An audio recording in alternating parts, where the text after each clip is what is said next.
Ever wonder what really goes on behind the buzzing doors of a tattoo shop? Is it all just ink and artistry, or could there be something far more dangerous beneath the surface?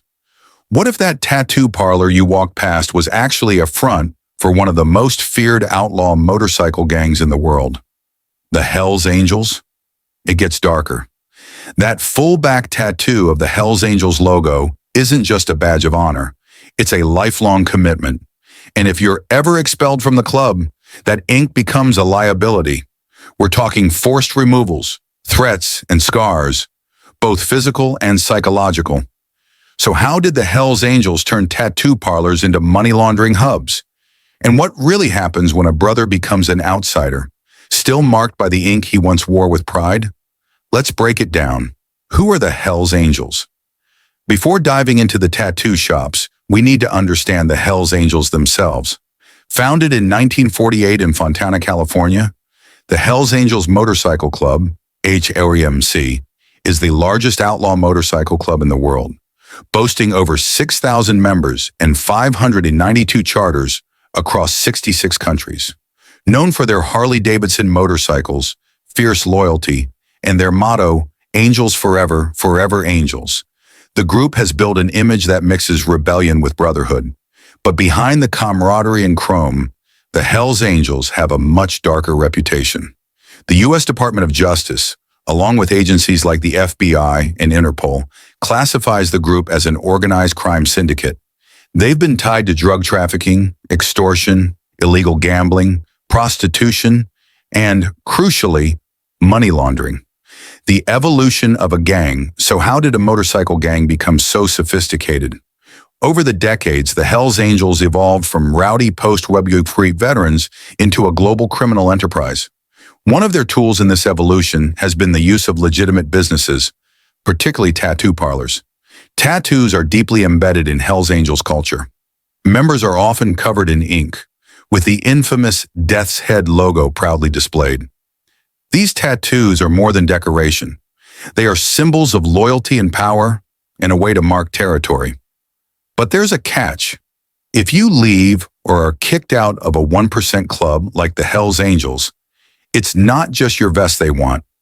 They want those tattoos removed, and the process is anything but gentle. Tattoo shops, the perfect front. Why tattoo shops? Why not bars, car washes, or gyms? Tattoo parlors are cash-heavy businesses, and that's exactly what makes them ideal for money laundering.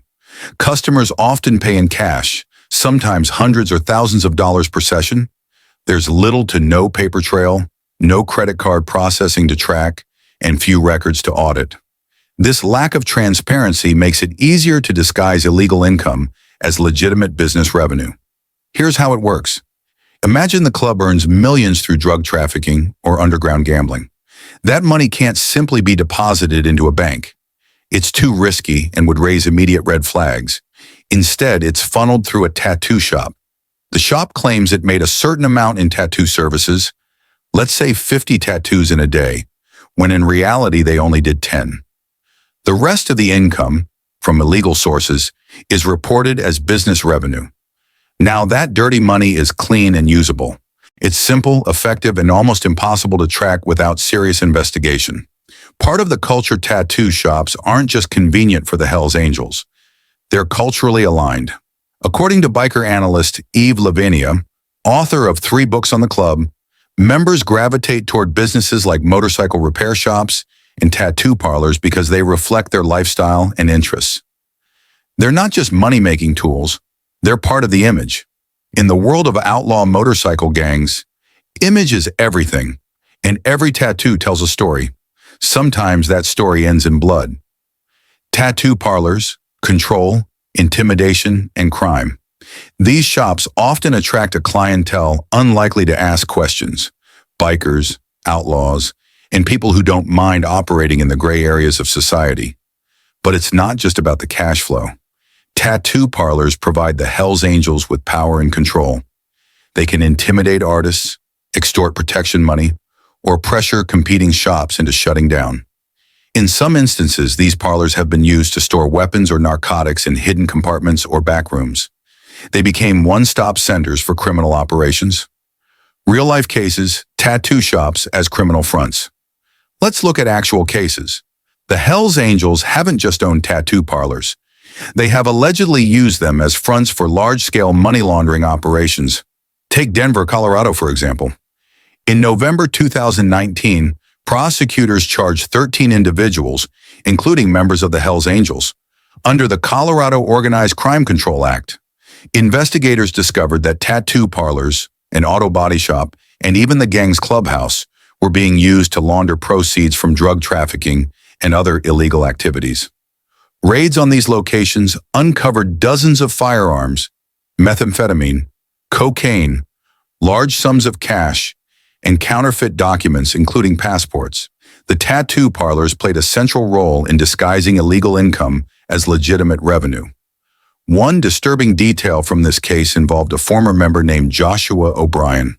Suspected of cooperating with law enforcement, a serious offense in the world of outlaw motorcycle clubs, O'Brien was ambushed and beaten. He was then taken to the Cool Cats tattoo parlor in Englewood, Colorado, where his Hells Angels death's head tattoo was forcibly blacked out and replaced with the word bad. This was a public declaration of his expulsion and a warning to others. O'Brien later became a government informant and revealed how tattoo parlors were used to clean illicit money. In another case from Ventura, California in 2011, George Christie Jr., the former president of the Ventura County Hells Angels chapter, was accused of plotting to firebomb rival tattoo shops. Christie, who ran a parlor called the Ink House, allegedly attempted to eliminate his competition through threats and acts of violence in order to control the local tattoo industry. This went far beyond money laundering. It was about complete domination of the market through fear and intimidation. These examples reveal how deeply tattoo shops were embedded in the Hells Angels' criminal operations. They weren't just used for laundering money. They served as tools for asserting power, silencing rivals, and enforcing loyalty. Tattoos, loyalty, and brutal consequences. For members of 1% outlaw motorcycle clubs, getting tattooed with club insignias is more than just a fashion statement. It is a declaration of allegiance. These tattoos are often considered permanent symbols of brotherhood. But what happens if someone is expelled from the club? The consequences are severe. Leaving the club, especially under negative circumstances, doesn't simply mean handing over your vest or your patch. It also means removing any ink bearing the club's symbols. And the methods used to enforce this rule are brutal. In many cases, expelled members are forcibly taken to a tattoo parlor where the offending ink is covered or blacked out, often without anesthesia or proper equipment. In more extreme cases, a hot metal object such as a spoon is used to burn the tattoo off the skin entirely. This leaves permanent disfiguring scars and serves as a warning to others. One story told by a former biker named Pee Wee Goldsmith illustrates the severity of this code. While in prison, a man covered in Hells Angels tattoos claimed to be affiliated with the club. Suspicious, another inmate named Kickstand contacted Pat Matter, a Hells Angels president who ran a cycle shop in Minneapolis. Matter confirmed the man was a fraud. What followed was swift and vicious. Kickstand and others burned the fake tattoos off the man using a heated spoon. This kind of punishment isn't limited to imposters. Even genuine members who are expelled must remove their tattoos. Some believe they can delay or avoid this, only to be tracked down and attacked later. One account tells of a former member who waited months to remove his club tattoos. When the Hells Angels found him, they didn't just black out his ink, they nearly beat him to death. In some chapters, a member is taken to a back room the same day they are expelled and has their tattoos forcibly removed or covered immediately. No anesthetic, no second chances, tattoo restrictions, and club protocol. In many 1% clubs, members must wait years before earning the right to get tattoos of club symbols. Some clubs require a minimum of 5 years of active membership before a member can be tattooed with the club's logo or name. The reason is clear. Circumstances can change quickly. One day you're celebrated with a full back piece, the next you're expelled, and your tattoos become a liability, a visible target. There are countless stories of members who got inked right after being patched in, only to regret it later when they were forced to cover or painfully remove those markings. In the world of outlaw motorcycle clubs, ink is permanent, but loyalty is expected to be even more permanent. The art of staying hidden. The Hells Angels have mastered the ability to operate discreetly. Tattoo parlors, often located in low-profile neighborhoods, function as small businesses that attract little attention from authorities. Combined with the club's reputation for intense loyalty and secrecy, their operations remain difficult to detect. Their motto says it all: 3 can keep a secret if 2 are dead. The organizational structure of the Hells Angels also works in their favor. With hundreds of charters operating semi-independently across the globe, law enforcement finds it challenging to target the entire organization at once. When it comes to tattoo shops, the Hells Angels often place trusted associates or members in charge, keeping official ownership records clean and untraceable. This layered setup is designed to protect leadership and shield the broader criminal network. Major law enforcement operations. Despite their efforts to stay hidden, law enforcement has made significant progress. In Canada, Project Hobart exposed a large-scale illegal gambling network allegedly tied to the Hells Angels. Tattoo parlors and other businesses were used to launder over $160 million. Police seized luxury vehicles, properties, cash, and gold, revealing the true scale of the operation. Club tattoos, a risky commitment. Within the club, tattoo culture runs deep. Some members get tattoos such as the 1% diamond or the club's name across their chest to show allegiance. However, one former biker explained the commitment with a harsh comparison. You better be married to the club, because when you leave, they take everything, like a bad ex-wife. New members are often advised to wait before getting any club-related tattoos. A few weeks or months of involvement is not enough. Once a person gets that ink, it becomes a permanent symbol of loyalty and potentially a permanent liability. Tattoo shops as tools of violence and control. Beyond money laundering, tattoo shops have also served darker purposes. We previously discussed the case of Joshua O'Brien, whose club tattoo was forcibly blacked out and replaced with the word bad. But other incidents reveal even more disturbing actions. In California, Hells Angels member Raymond Ray Folks was charged with beating a man for hours, pistol whipping him, and forcibly tattooing his face. These acts weren't about erasing identity, they were meant to send a message. Rival tattoo shops that refused to cooperate or pay protection money often became targets of violence. In Bristol, England, several tattoo artists reported being forced to pay the Hells Angels to prevent their shops from being vandalized or destroyed. Tattoo parlors thus became tools of both intimidation and economic dominance. Why get the tattoos at all? Many individuals who join outlaw motorcycle clubs see tattoos as a source of pride and belonging. The 1% diamond, the death's head, or the club's name are symbols of loyalty and toughness. But as one former member noted, I never got my club's name tattooed because I saw how quickly people turn. Fear plays a major role in how tattoos are handled when members leave. Some black out their tattoos themselves to avoid consequences. Others flee only to be tracked down later. And then there are those who attempt to impersonate club members by getting unauthorized tattoos.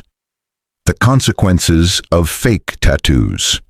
Though it may seem unbelievable, some individuals have tattooed themselves with Hells Angels symbols without ever being members. These cases often result in violent retaliation. In one story told by former biker Pee Wee Goldsmith, a man in prison claimed to be affiliated with the club, but was later exposed as a fraud.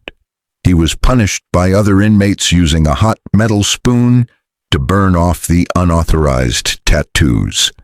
Impersonating a member of a 1% club can lead to severe consequences. These clubs take their identity seriously, and they enforce their codes with force.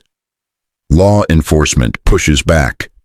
Over the years, law enforcement agencies have worked diligently to dismantle Hells Angels operations, using wiretaps, surveillance, confidential informants, and financial investigations. In 2024, 3 members of the Sonoma County Charter were sentenced to life in prison for racketeering and murder. Evidence included their involvement in laundering money through tattoo parlors and other businesses. These high-profile cases demonstrate that law enforcement is gaining ground, but the Hells Angels are highly adaptable. Even after major arrests, the organization continues to recruit new members, particularly those with skills in cybercrime and finance, to stay ahead of legal pressure. Tattoo shops, still a central tactic. Despite evolving tactics, tattoo parlors remain a crucial part of the Hells Angels strategy. They offer the appearance of legitimate business while concealing large-scale illegal activity. These shops blend into their communities, all while helping to launder millions of dollars and enforce the club's rules. For those considering joining a 1% club, many experienced bikers offer the same advice. Don't rush into getting a tattoo. Spend time with the club. Understand the lifestyle. Make sure you're prepared for the lifelong commitment it demands. As one member warned, you don't need to be inked to support the club. Go to events, socialize, but don't tattoo yourself unless you're ready to deal with the consequences. Cultural impact and final thoughts. Why does this matter? Because the Hells Angels are not just a criminal enterprise, they are a cultural force. From their symbolic logos to their portrayal in films, music, and media, they've helped shape the image of the modern outlaw biker. Tattoo parlors play a key role in that image, representing both rebellion and danger. But the romanticized notion of biker life often hides the reality.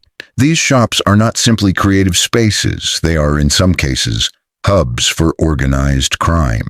With charters in North America, Europe, and Australia, the Hells Angels have perfected a system that combines culture, business, and criminal activity. Tattoos are more than art. They are symbols of allegiance, and breaking that allegiance can lead to severe consequences. Before getting that ink, think carefully. In this world, a tattoo is not just a design, it is a contract, and breaking that contract could cost you far more than your pride.